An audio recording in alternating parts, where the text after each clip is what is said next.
Matthew Essex here. Welcome back to Aging Gracefully. I first have to apologize for being out of commission for a couple of weeks. I haven't uploaded anything.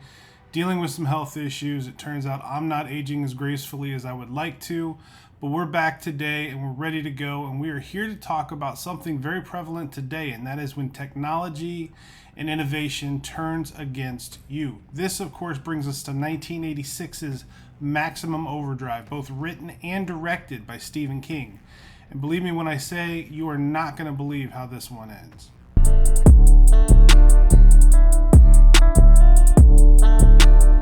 And wouldn't you know it, it's another goddamn comet causing us problems down here on Earth. As if the movie Night of the Comet didn't do enough damage, we find this main story taking place in a place near and dear to my heart, and that being Wilmington, North Carolina. As a man from North Carolina, love the setting, love the fact that this town not only gave us Sugar Ray Leonard, but it also gave us the greatest of all time in Michael Jeffrey Jordan.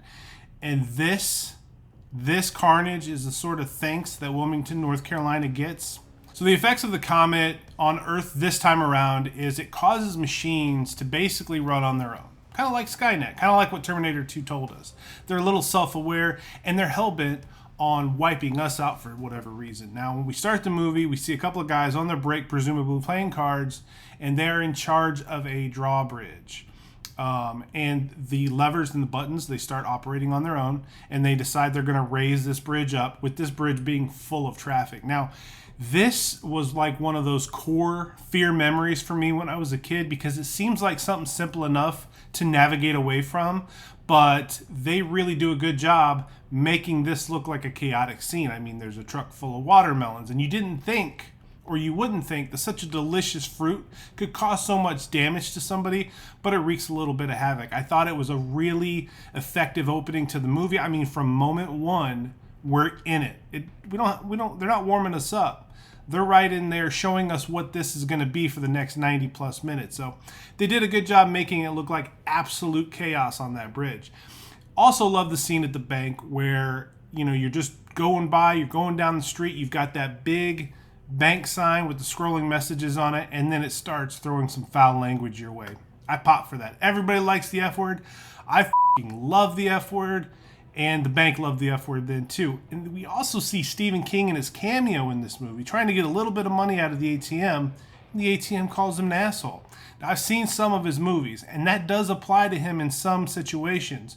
But I thought it was a little over the line here. Now, the very first sighting of the Green Goblin Big Rig is forever a memorable one, because Frankie Faison's in this movie playing a character named Handy, and he drives this truck, this Happy Toys Big Rig, into a truck stop called the Dixie Boy for fuel and a coffee. Now, another big time fear of mine as a kid after I watched this was the idea of going blind. And the gentleman that's fueling up this truck, the pump decides to shut down or malfunction early.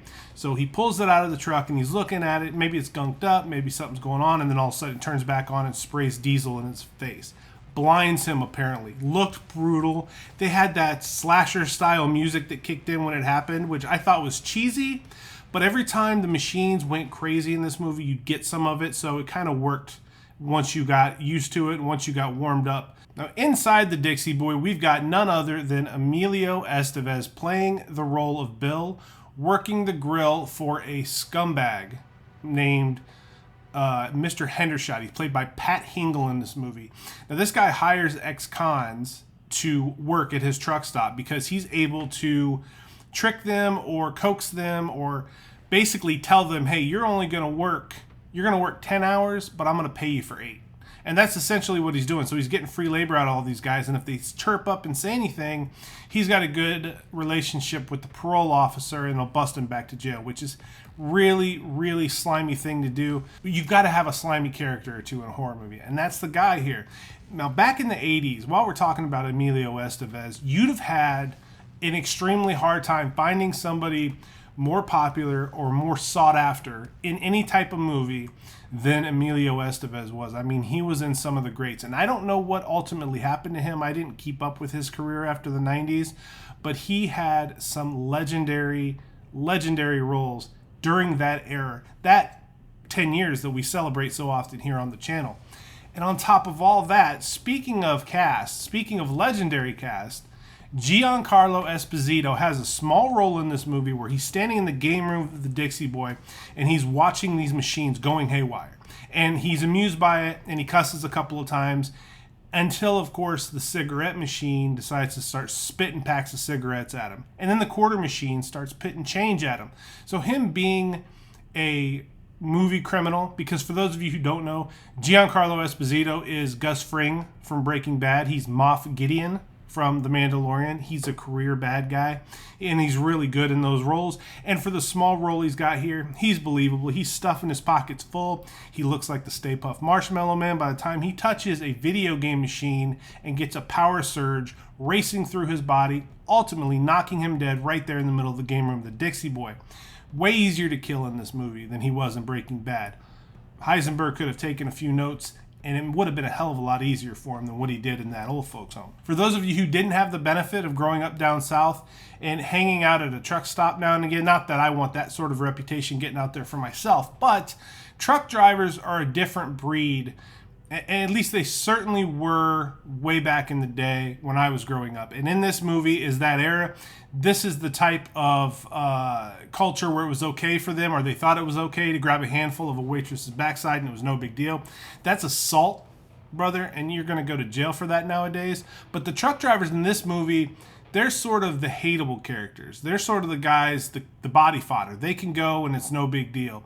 And we've got a waitress here who's very, very recognizable, and her name escapes me, and I'm mad at myself for not doing the research, but she has a situation where the electric knife she's using to make sandwiches turns on and cuts her very, very deep in her arm. Super gnarly, and she's in pain, she's screaming, she's bleeding, and these truck drivers are giving her a hard time about it, as if she didn't just have something horrific happen to her in the kitchen. So right away, we're okay if the truck drivers go. Then we get a crazy scene at a baseball game. Now, the truck drivers wind up living, but this awesome baseball coach does not. Now, we've got a baseball game.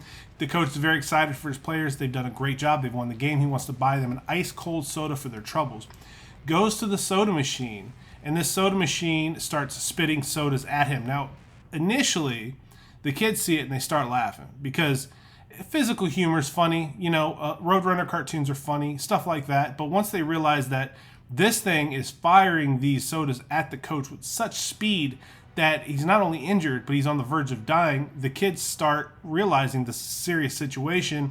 Then, as soon as the coach drops after a RC Cola to the dome, the kids start getting hit with these sodas, and it's hitting them in the back. So it's one of those things where you hate seeing kids get hurt in these movies. I hate it. I'm not a fan of it. But you think they're going to be okay, and then holy shit, there's a steamroller that drives through a fence out in center field and starts running kids over. Now, I completely forgot about that part. And then I realized this is a Stephen King movie. And for some reason, Stephen King likes doing things that are taboo when it comes to his horror films. And one of the most taboo things in the 80s, and probably today, is seeing kids die.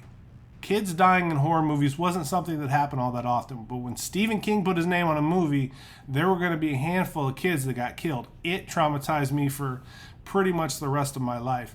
And even though I've seen this movie about 15 to 16 times over the course of my lifetime, man, I forgot, and God did I pop when I saw Eddie Arcadian was in this film.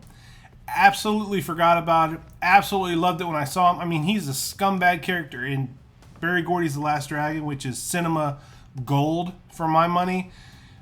And he's a trash ball here too. The accent couldn't have been more different, but I could pick that evil bastard out of a lineup of 1,000 anywhere. Now he's getting handsy with this hitchhiker that he picked up named Brett. She tells him, hey, you want to keep that hand, you get it off my thigh.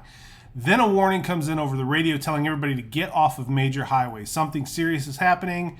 Don't be on a major highway. So, heeding that warning, he decides he's going to pull his brand new car into the Dixie Boy to meet up with the rest of the gang. Without warning, though, and with blinding speed, the Green Goblin Big Rig races towards them, starts up on its own, races towards them, and the hitchhiker Brett just narrowly saves Eddie Arcadian from certain death. And everyone gathers inside, not entirely sure of what just happened, before Handy holds up his key ring, showing them, hey, I still got the keys to that truck. I have no idea how that just happened. Then we see a newlywed couple. They're cruising. They're happy. They don't know what's going on just yet. And they're looking for a place for the bride to go to the bathroom. The groom, though, he's sitting behind the wheel and he's noticing things. He drives by a bunch of wrecked cars, a series of 3 wrecked cars, and the lights on the front of the car, they start blinking. And then they get to a railroad crossing and they see the lights blinking on the railroad arm, almost like the lights are communicating with one another. So he thinks it looks odd, but nobody could possibly have guessed what's going on is actually going on. So he thinks nothing of it and moseys on. Britt, our hitchhiking girl, she's there at the Dixie Boy and she decides, stuck in a bad situation, I'm going to flirt endlessly with Emilio Estevez. And, you know, why not? When in Rome or Wilmington, North Carolina, for that matter, you might as well. It's Emilio Estevez. One of the kids from that ball game, he winds up making it away from the carnage that was back there at the Diamond, and he's pedaling his bike through a neighborhood that just has dead bodies strewn everywhere, killed by all manner of technology, anything with a motor. I mean, there is an ice cream truck chasing people down. It's actively patrolling the neighborhood looking for any signs of life. It's got a big bloody spot on the front from where it ran over somebody. And I thought it was ironic that the ice cream truck was looking for the kids in this movie as opposed to the other way around. He gets chased by a lawnmower. I mean, anything that they can use. I thought that was one of the best parts, one of the best aspects of this film is, as I watched it when I was a kid, looking around to see what is surrounding these survivors that could hurt them based off of the premise of the film. You know, you start to pick out everything. Is that thing plugged in? Does that thing have power running through it? How would that possibly kill this guy? And I thought that was a really, really fun part of the movie, is trying to figure out what's going to come to life and try to take somebody out next. The name of the guy who got blinded by the diesel fuel is Duncan, and coincidentally, Duncan's son is the kid that survived the baseball diamond. Now, Duncan wants to go look for his son, and he's still got impaired vision, and there's still a ton of people there that could effectively hold him back from doing anything stupid, but they allow him to mosey out into the lot where there's all these pissed off Decepticon trucks. I mean, all of these trucks are determined to kill people.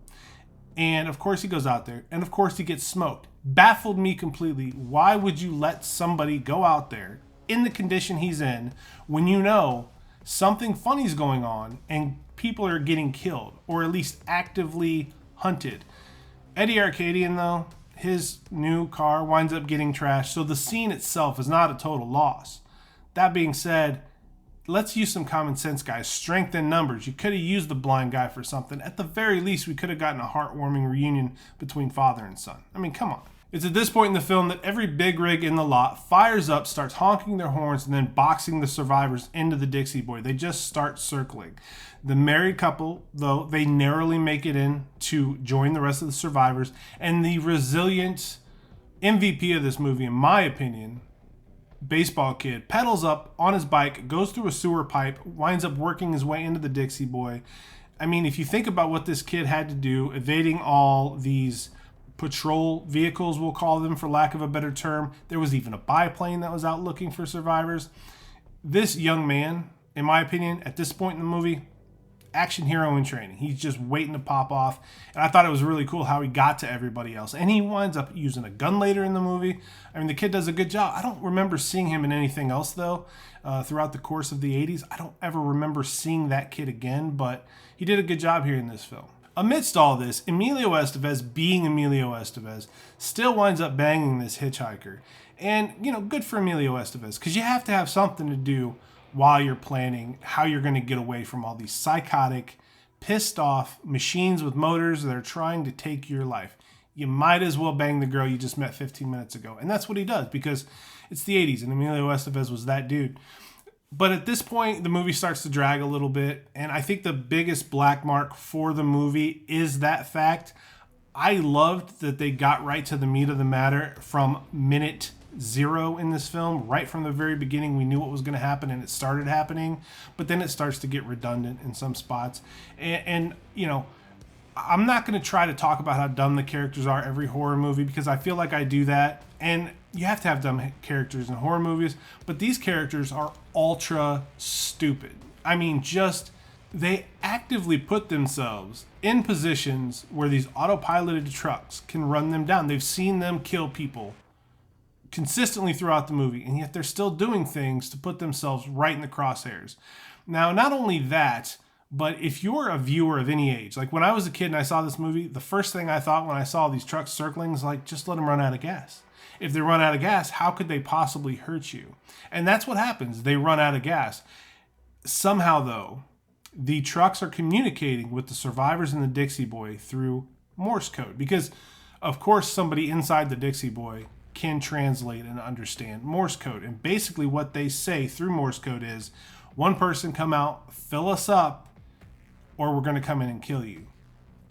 What do you think that they're going to do when their gas tank is full?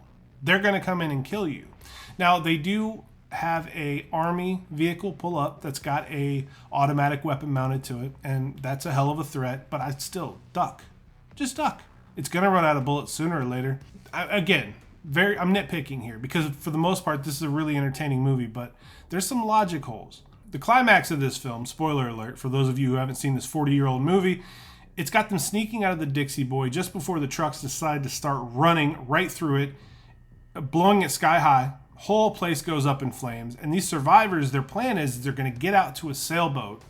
They're going to get on the sailboat because there's no motors, and they're going to sail out to an island where they plan to ride this thing out. So hopefully they've got food out there. They've got a communication system out there. They have something that they can certainly use to sustain life for an extended period of time. I guess maybe they weren't thinking that far ahead, but the thing that I had a problem with when they got to the sailboat is that dock has 6 or 7 motorboats sitting there tied up as well. So what was to stop the motorboats from coming alive and just running right through this goddamn sailboat? I don't know.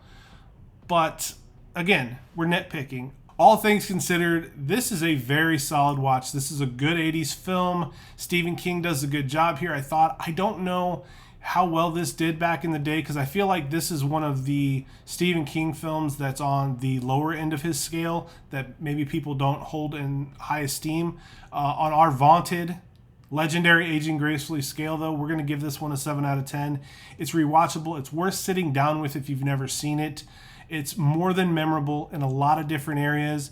That truck is instantly recognizable. I will never forget the diesel scene when the guy gets the gas in his eyes. Every time I stop to get gas, I am very, very aware of pointing that nozzle anywhere near my face, or trust me, it's stuck with me for decades. And when you can say that something has resonated with you for that long from a horror film, you've got to give it its flowers. Emilio in his 80s glory is a great watch anytime you have him on your screen. Absolutely fantastic. I enjoyed this one. This is Aging Gracefully. I am Matthew Essex. If you agree with me on this, comment. I'd love to hear it. If you disagree, I'd love to hear that even more. I think good discussion about things is fun. It's great. It opens your mind to viewpoints that you didn't otherwise have, or you wouldn't otherwise have. You know, there's a lot of disagreement right now about a lot of things in the world. I mean, I think we can have some fun with 80s movies, but try to hang out with us. Try to, sit with us. Recommend me some movies to watch. I'm a little laid up right now, so anything you can push my way, I would greatly appreciate. But subscribe, like, hit the notification bell so you know when I'm off my crippled ass making a new video.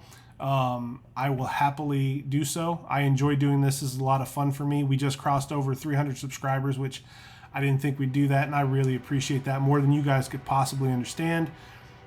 That being said, until the next one, I'll see you fine, beautiful, beautiful folks on the other side.